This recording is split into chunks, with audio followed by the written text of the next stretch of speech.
তৃণমূল কংগ্রেসের নেত্রী আমরা যা শুনেছি জেনেছি সব রাজনৈতিক লোককে তিনি বানপ্রস্থে পাঠিয়ে দিয়ে কৃতজ্ঞতা স্বরূপ ঋণ শোধ করেছেন সারদার ইলেকট্রনিক্স ডিও কোয়েল মল্লিকদেরকে, মেনকা গুরুস্বামীদেরকে, রাজীব কুমারের এবং আমরা 40 জন বিধায়ক তাকে সমর্থন করেছি, 10 জন করে প্রত্যেকটা সেটে সাফিসিয়েন্ট নাম্বার অফ প্রপোজালস। এবং রাহুল সিনহা জয়ের শুধু সময়ের অপেক্ষা। তিনি ভারতীয় জনতা পার্টির পরীক্ষিত নেতা, টেস্টেড এন্ড ট্রাস্টেড নেতা। কেন্দ্রীয় নির্বাচন কমিটি চাপিয়ে দেননি, আমাদের 5টি নাম পাঠানোর মধ্য থেকে কিন্তু তারা বেছে নিয়েছে।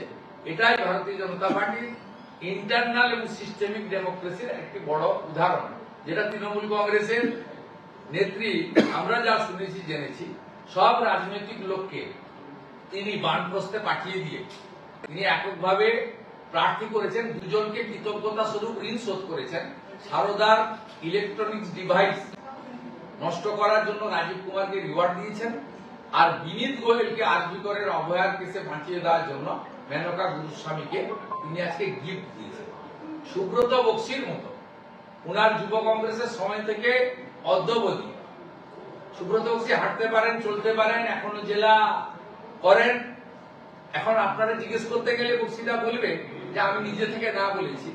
তা আমাদের কষ্ট হচ্ছে যারা তৃণমূল কংগ্রেসটা তৈরি করেছিল সেই নেতাকে আজকে অবসরে পাঠানো হচ্ছে।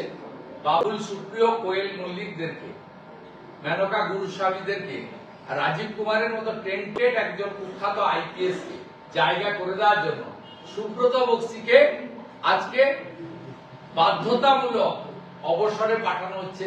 এটা পশ্চিমবঙ্গের রাজনীতিতে খুব পীড়াদায়ক।